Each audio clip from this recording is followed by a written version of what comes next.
Hey everybody, welcome to the what's this August 12th. Edition of the Shenandoah Astronomical Society meeting. We're trying something new, which is to live stream this to YouTube while we're doing it. So any apologies in advance for any technical glitches we run into, but so far it seems to be running. So before we get started with anything else, we'll just pass things around. I am your president, Linda, and I'll just pass this mic around to everybody, just kind of hold it up here and speak into it, and it seems to be working good. So, Oh, and I'm Mark Hagerman. Steve Shank, Vice President. John Deriso, newcomer. I'm Red, X, everything. President, Vice President, Secretary. We're presently just a lazy participant, letting everybody else do the work. That's how I brand new person. Luke Hazel, thinking about joining second meeting. Roches. Greg Thomas.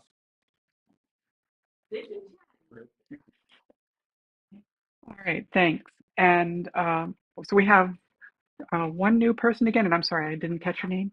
Chris. And Luke. That's right. You were here last month, but yeah. Yeah, that's all right. Meetings are always open to the public. And so tonight we're going to have a presentation from John on astrophotography through the eyepiece. Is that right? But before we get to that, do you have anything that you wanted to talk about? Just a couple of items. On the back table is a frustrated engineer's eyepiece case. As many of you know, I've been selling my brother's astronomy equipment, and this is what's left of his eyepieces, and everything in there is for sale. In the box next to it is a bunch of filters that are also for sale. So take a look if you're interested in anything. I put a price list next to the box. What I think the stuff is worth. I'll take any reasonable offers. Just really want to sell the stuff, and the money is going to his kids. So take a look at that. And I'm assuming we'll get into upcoming events later on in the meeting. We can. Why don't we do that now? Okay. If you're ready. Well, the only ones I have currently on the list. On September 7th, we have a revisit to Cedar Creek. Be working with the Parks office there again. And on the 28th, we have an outing for Powhatan School. We have been doing this for the last couple of years. This is a group of families of the students at Powhatan School. And the age group is first grade to fifth grade. So there's some young folks, definitely, and their families. And also on the 28th is an indoor event. I know Linda has offered to assist with this, but we have an indoor event at Hanley Library in Winchester. Hanley Library is running a how-to type of an event, and they've asked us to participate and talk about 3 different how-to topics. One topic is going to be how to navigate the night sky. Another topic Linda has suggested, which is how to do astrophotography with the camera that you have. And the third one has already escaped me. I can't remember what I wrote down for it. But how to pick out a telescope. How to pick the right telescope for you. Yeah, thank you. So there are 20-minute talks with a 10-minute question and answer, and then we go right into the next session. So, and again, that's Saturday the 28th. It's planned for 1 o'clock to 3 o'clock in the afternoon, and that's what I have so far. Okay. For the 7th at Cedar Creek and for the 28th at Powhatan, we will be looking for telescopes. So folks, if you can be available, let me know so we can get everything set up and scheduled. All right. Thanks, Steve. Now, we were supposed to have an event, was it last Saturday at the winery? Yes. And we got clouded out for that, unfortunately, which is a shame because I was looking forward to the sangria. But um, before we get into John's presentation, do we have any questions from anybody? I know we had kind of a pretty heartfelt discussion about the advantages of Telrads going over in the corner over here. But anybody got anything they wanted to bring up before we turn John loose? These name tags here. Oh yeah, John was kind enough to print out name tags. So if you want to grab one for your name or you're on the list of the club. and yeah, if you can bring up his presentation and then share your screen. And if you need help, let me know. While we're waiting for that to get ready, Chris, what brought you to the club? Basically, I've always had like a very general interest in astronomy, but never really dove into it. I have a friend who's also joining, just can't make it tonight, who we went on vacation together. He brought his telescope down to the beach and used it, and just kind of was like, I'm going to pull the trigger on getting a telescope and lean into it. I got a kid who's moving out to college, so I got a little more free time now. And Cool. Well, hopefully we can help you find the right telescope for you. One of the things that I think most people here would suggest is before you actually go out and buy one is come out to some of the events and look through the different telescopes and, you know. Pull the trigger. Oh, okay. Okay. Yeah. Something's happening here. All right. Steve's got the presentation going. And those magazines are free handouts.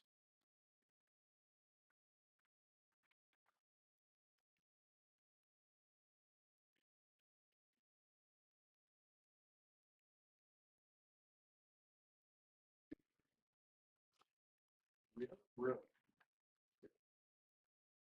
I'll be your advancer. Go for it.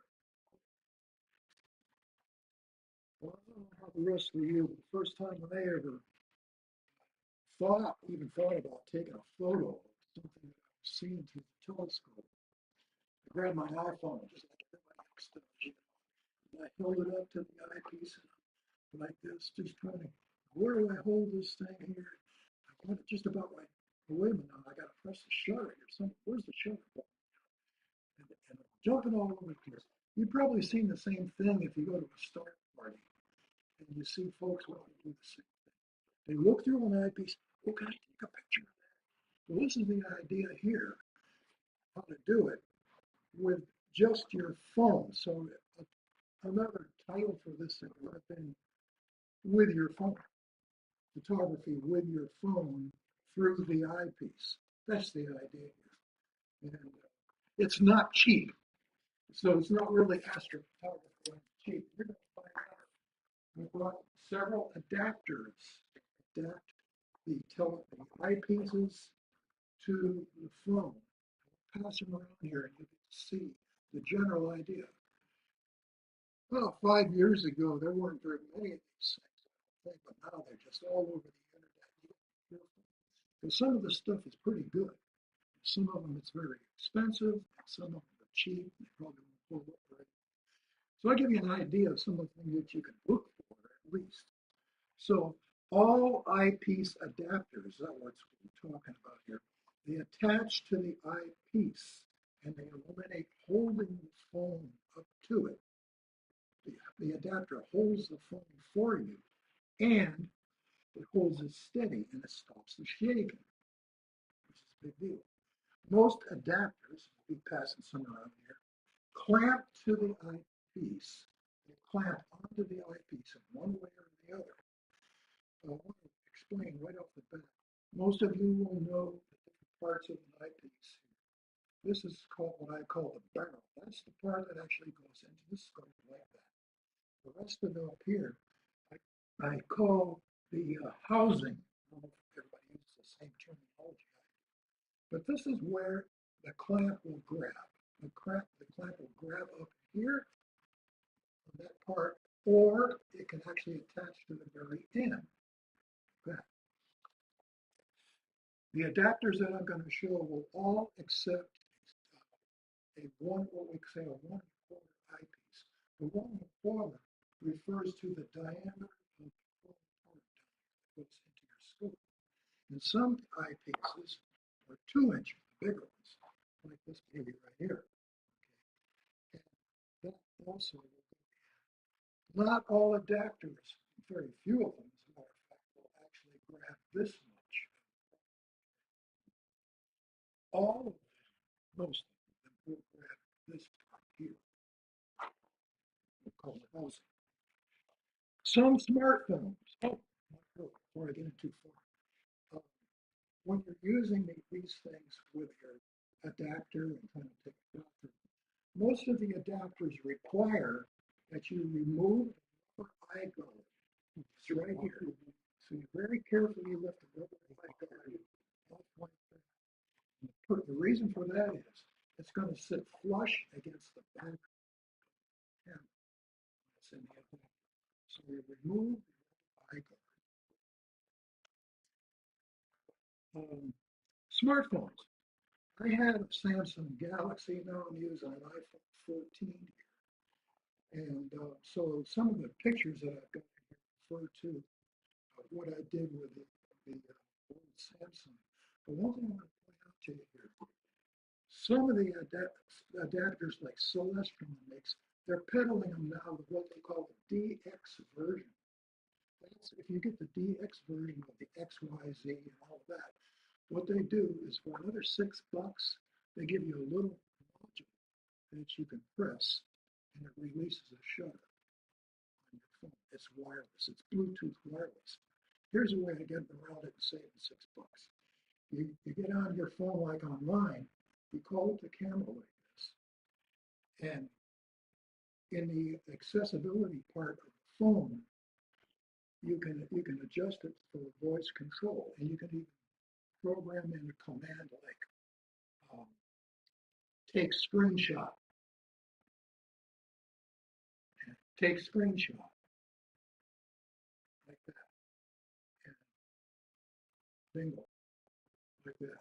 So you don't have to reach around in the dark or anything like that. But you're looking for the push button or the shutter release. You don't have to go tapping on it while it's on your phone and start it all shaking. Voice control. So look for that on your iPhone, Samsung, or wherever you have voice control. And what else? Most of them will fit flush. I think I mentioned that before. They will fit flush with the camera when it's in the adapter like that.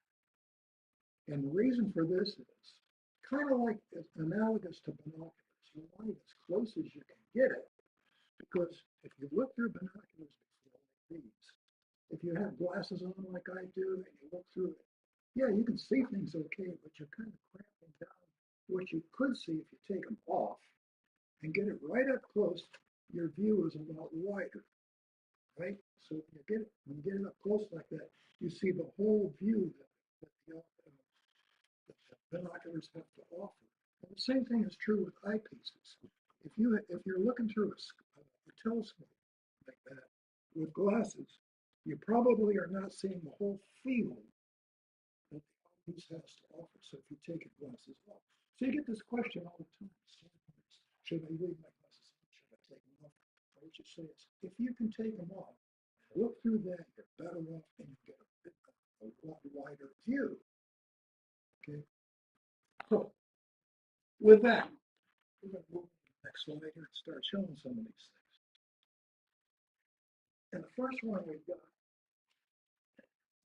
was my first adapter. It was made by Optron. And what you get here is 3 pieces of metal, sheet, 1, 2, 3, and then total. So this looks pretty simple. But it's one of the hardest to use. Why? Because it has to clamp to the front. And this thing down on the bottom, that's what actually adjusts, actually clamps to the front. Like that.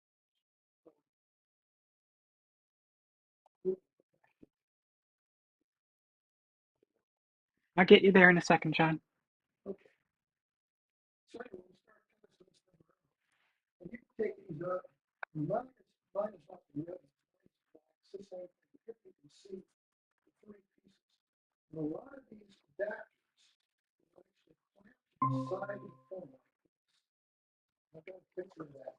So it's sort of clamps to the edges.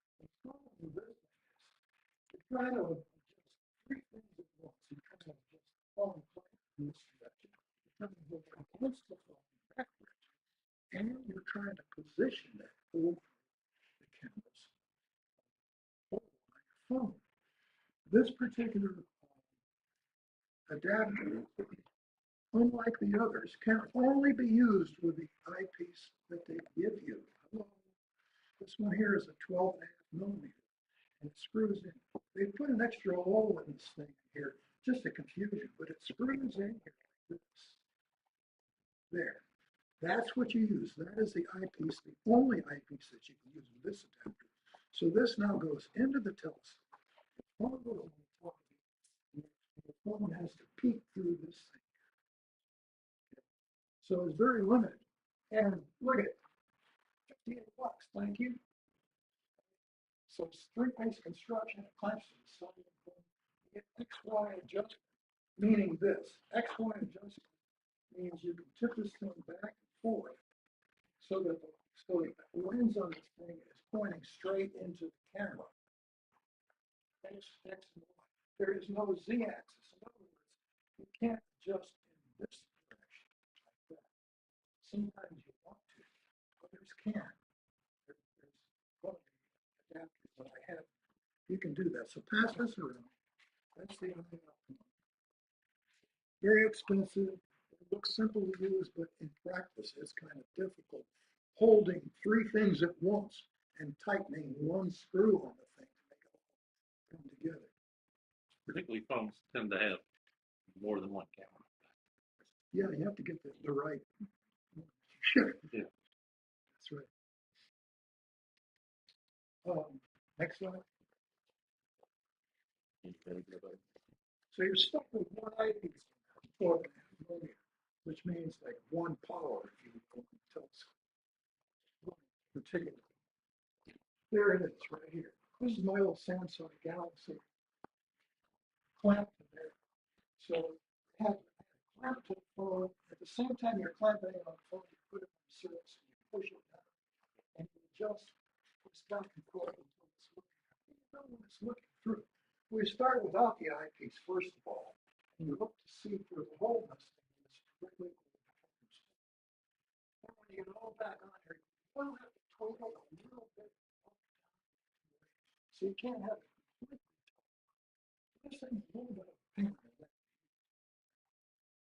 Excellent.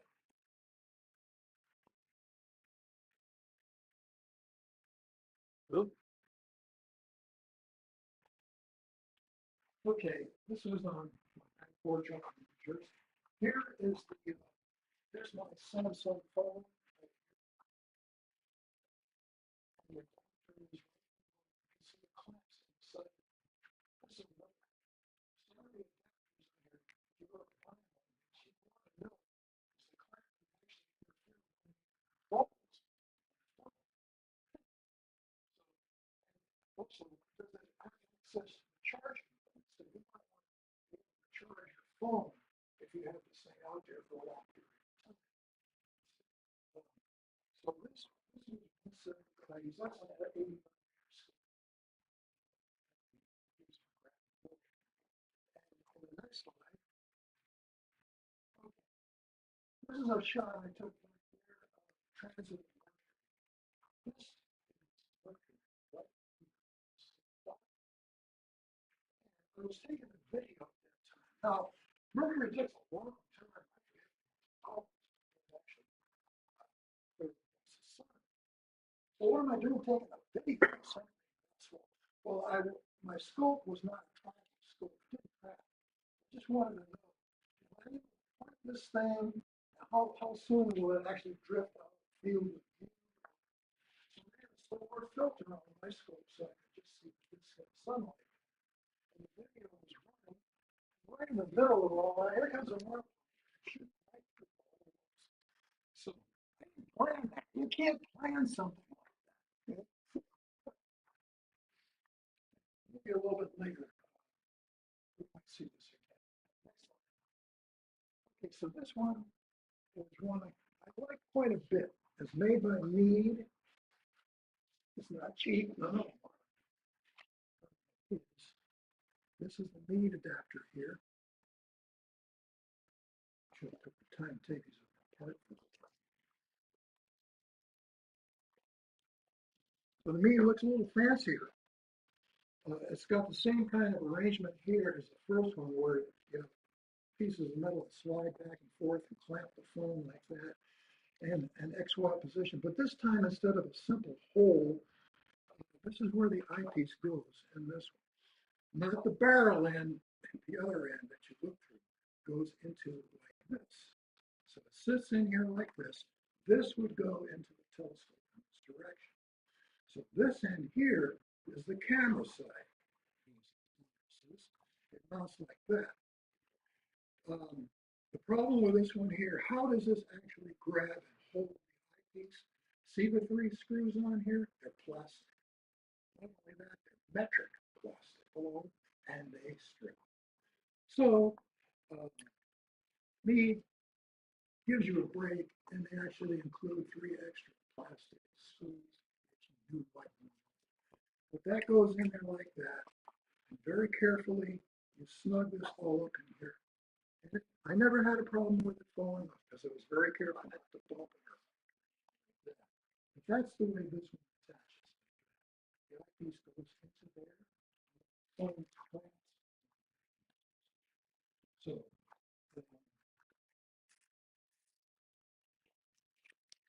pass that directly.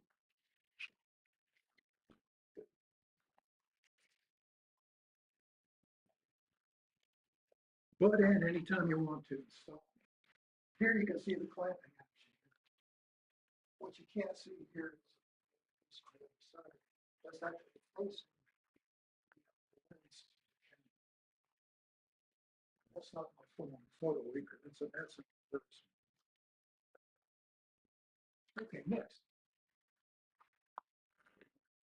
I'm gonna break it.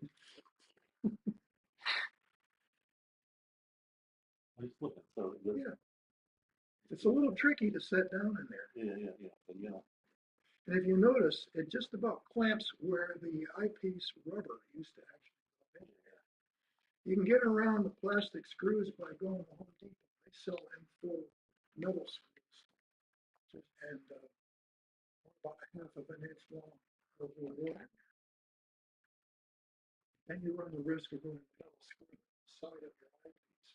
So to show you a quickening in there, a piece of tape. It's like proton one, it's set for a specific camera. It's because this doesn't seem to, expand here, does it? Yeah. This will move?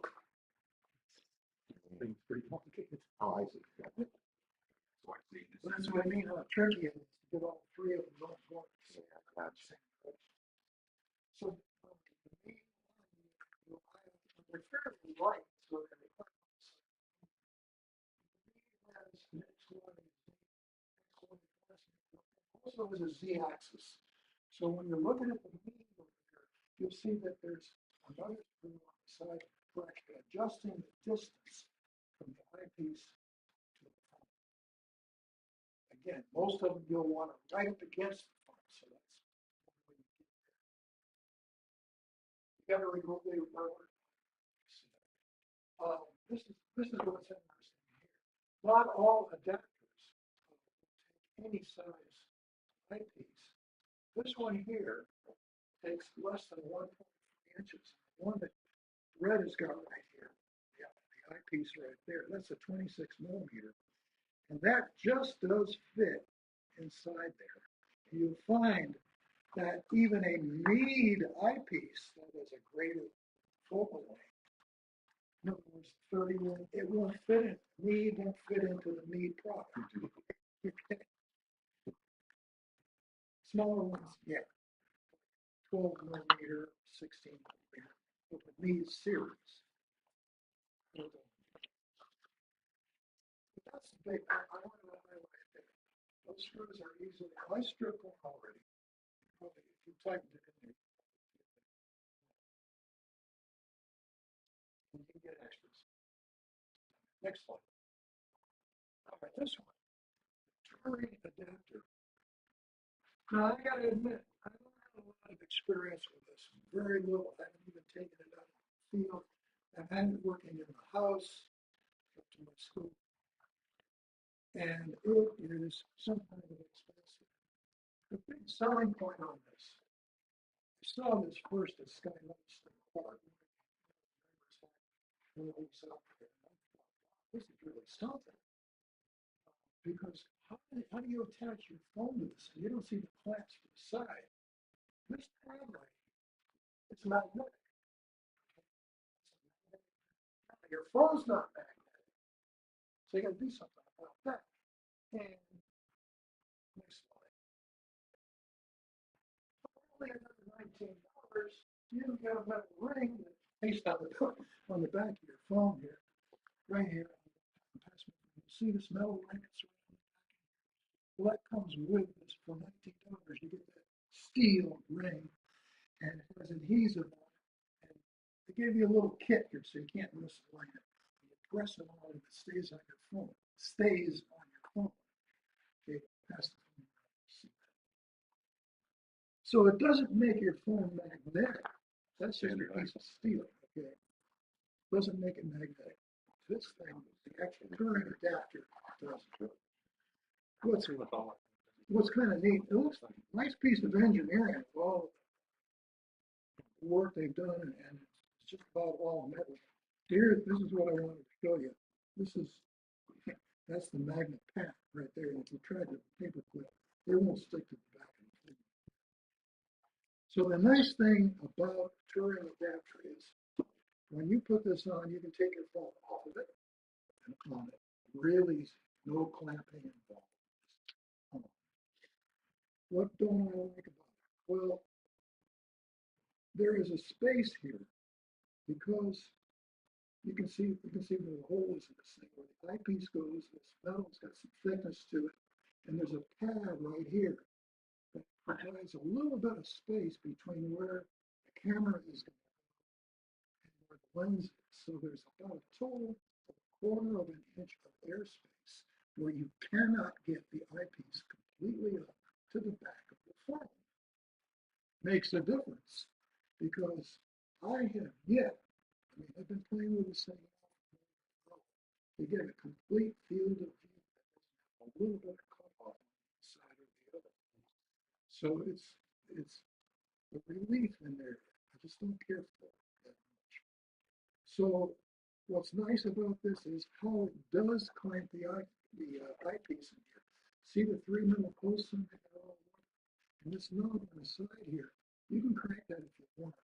And you'll see that it actually puts your eyepiece down here, and these three posts come in together like that and squash it. Nice and firm. So it does a great job of holding the eyepiece. It does a great job of holding the phone. Lastly, there are two adjustment knobs on the bottom right here that you actually move while it's all on there, and you can actually tilt it to get the best view as you're looking. Also on the telescope, just these while it's in place. But it's costly. Look at it. By the time you get done here, you're about $150. And you may not like the view that you get because it's not right all the way up to the eyepiece. So pass that one on too. Would that affect the compass function on the phone? No. It doesn't. Oh, wait a second. I didn't try that. That's a good point. It's a magnetic pad. I wouldn't be surprised.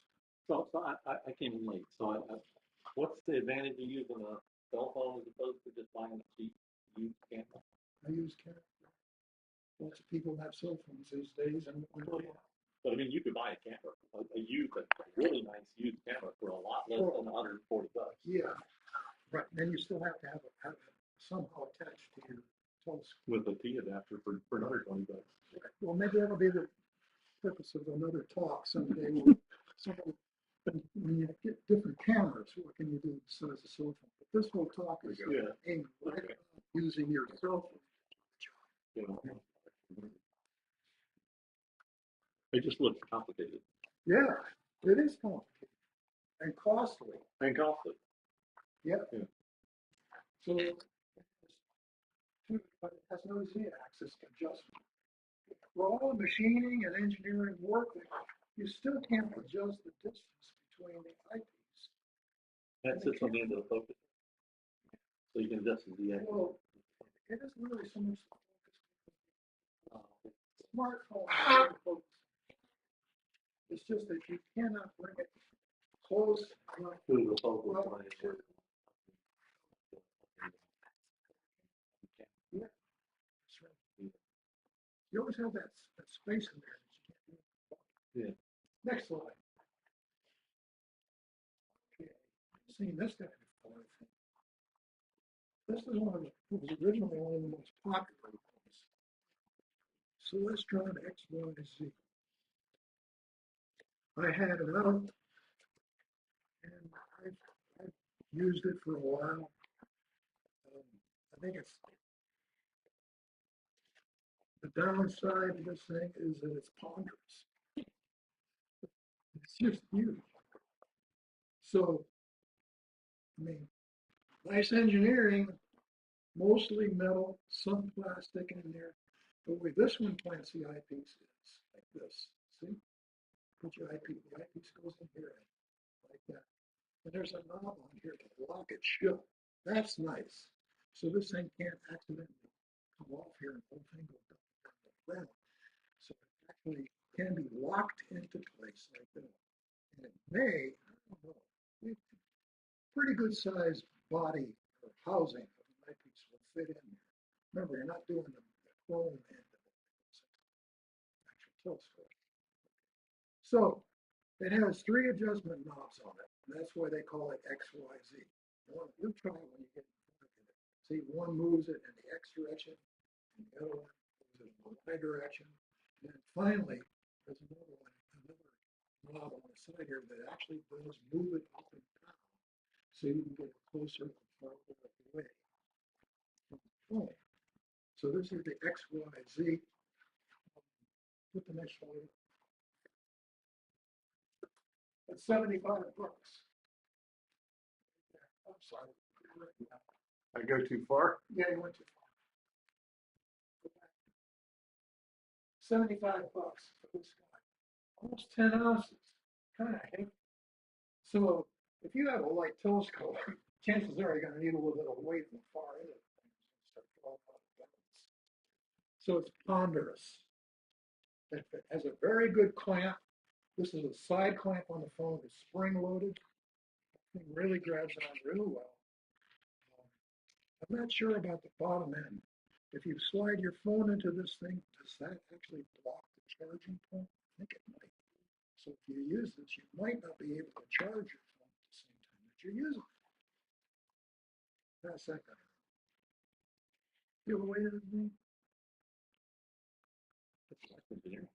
Yeah.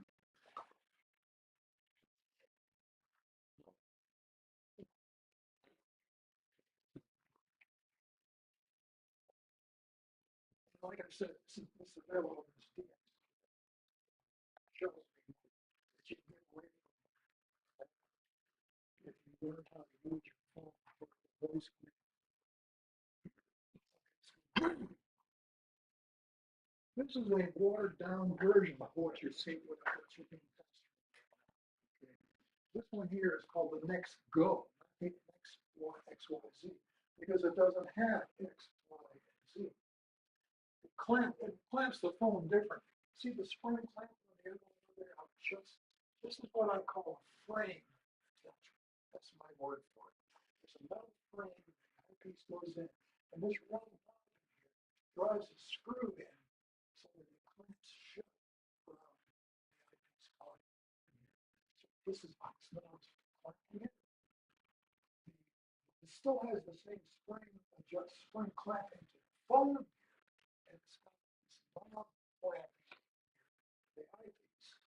But I don't think I see any means here of adjusting it in X and Z. No, I've never owned this. Next slide. So what happens? You instead of $75, now you're down to $45. That's what you say. So I don't see any Z-axis. Oh, yeah, X and Y axis. There is a knob adjustment. Yeah. And when I say frame clamping, I mean that diamond shape. Spring clamps. Metal frame and plastic. Excellent. Okay. I never bought this one. But I took a look on the internet. I said, you know what, if I was starting over again, this one's pricey too. But it's an all metal construction. Boy, that looks pretty handy. This is a frame type capture up in here. This thing will probably take 2.4 inches.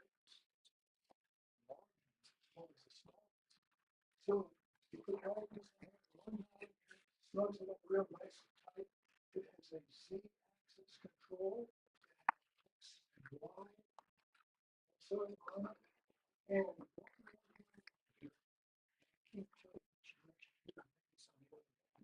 actually adjust the phone. It's pretty nice engineering. Next slide. When it costs $60 on Amazon.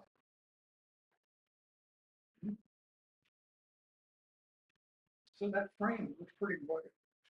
I think if I was beginning and all this stuff, I might consider it. Did you say how much that one weighed? This one. I didn't get a weight on it. But again, it's on Amazon. You can look it up. It's called 20. Next slide. Sure. I put this one up because there are so many of these things on the market. This looks like a lot that you find on the internet. Maybe even Walmart. Clamping actually is much the same with the phone down here. Just this direction. It's your direction. This is not right energy, your Y direction. Makes the eyepiece with this. So the camera's on the front, the eyepiece goes through here. This is that you actually get. Set the eyepiece. Well, Flag for Cura is just the house brand for iPhones. Yeah. Yeah. So that's just the house. So But I they're don't really know who makes it. right. But there could be a lot of people. What do they call it? White labeling. Yeah, but that's from high. But you're going to find a lot of them out there that look like a caveat after a list. There's a lot of plastic next to it. Might be a lot of plastic, I'm not sure. And it will only accommodate each of the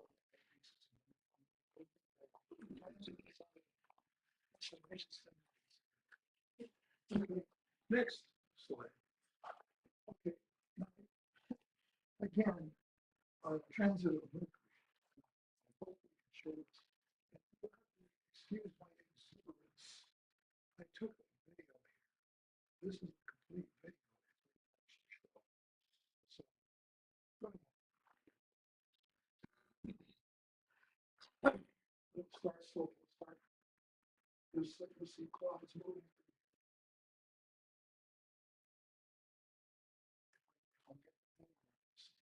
It's an empty.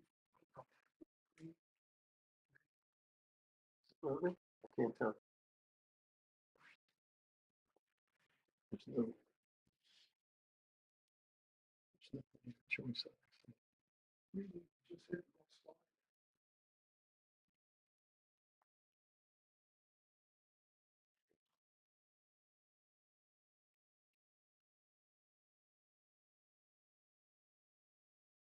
Now I just hit next slide again, so it maybe might be playing. No way of getting it out. Screen here. Oops, sorry, my bad.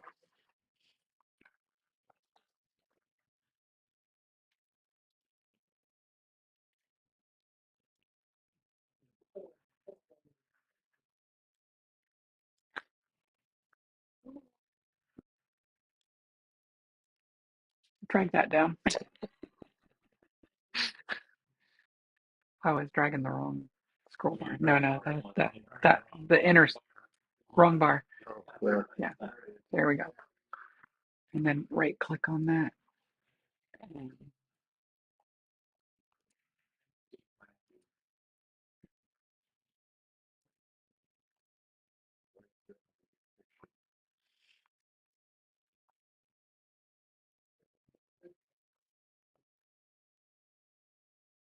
yeah, it's not giving us the option. Well, what I noticed when I initiated the slide, when I hit next slide, it doesn't go to the next slide. So I'm thinking, well, I have to go back here now. So that initiates the slide, and I think that initiates the movement. It should. Well, you get the idea. This thing, video just shows the solar just moving across about 12 seconds into the video. They could not have planned that. But anyhow, let's cut it off right there. That's the end of it. Anybody have any questions? I want to see the plane. I can't help you there. Which adapter did you prefer? Which one do I prefer? Actually, I think so it was about $12.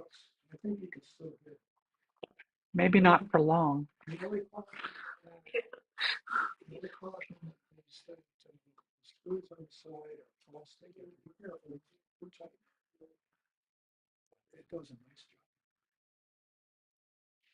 For all of these, it doesn't matter if you're using an Android or a Samsung or an iPhone or whatever. Sounds like You know, down to Android, so should be fine. it's nice looking. You can make your own command. Basically, you have Samsung. That photo I have in the best is in New Jersey. But I'll be up there some nights so I can take it also pictures of this. And I would say cheese. You know, sometimes neighbors next door outside it's like closing doors. It's got shoes up on Where do you live in New Jersey? Coast. What exit? Right. 63. Yeah, that goes all around the coast. Okay. No. I live at 88 on the Yeah. Let's see. Yeah, for those that have iPhones and an Apple Watch, you can also initiate the shutter through your watch as well. You might need a different app than the stock photo app, but it can be done. The idea is to keep it from pushing the phone itself on the side. You got it all set up. You don't have trouble with the wind blowing and everything else. You action the phone. Touch the shutter. So that's it. Shut it down. All right, does anybody have any questions for John? Any other questions? Hmm? You know what this Astroscan spherical telescope? You should look at that. I want to see that. You want to add it? Yeah. I don't want to eat it. It's $140. Somebody just gave it to me. It's like, oh, anybody want this thing? I said, yeah, it's a classic. If you've never heard the head of Astros stand, it looks like a bowling ball. It's that. It- It's 4.25 inch mirror inside. It's great for sticking on the sidewalk. Get people coming by with their dogs. Yeah, they are conversation starters. That's interesting.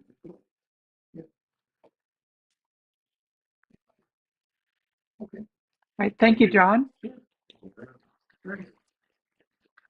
One footnote, the club does own a Celestron XYZ, and it's available to loan out if anybody would like to try it. I'll go on this one too. You want to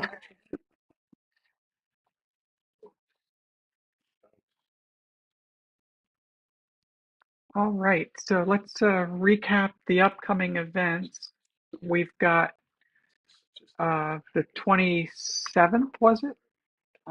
The person who knows is engaged in conversation. Was the Tuesday, 28th? Afternoon for library. 27th is a Tuesday, that's probably not the 27th.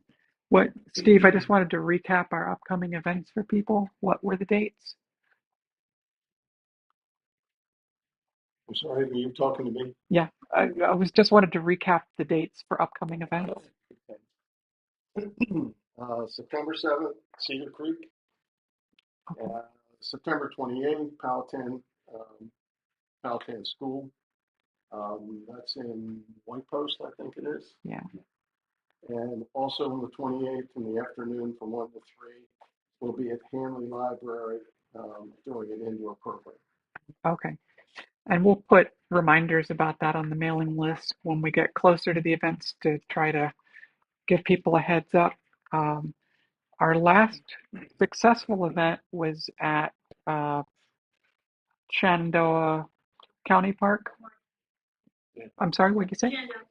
Yeah, and we had some success, I think, before the clouds rolled in. And then we had another event where as soon as we started, the clouds rolled in. That was at Cedar Creek, right? Yeah. So if you can join us at an event, we would love to have you, whether you're bringing a telescope or just coming to hang out with us and look through other people's telescopes. And with that, I will go ahead and end the live stream.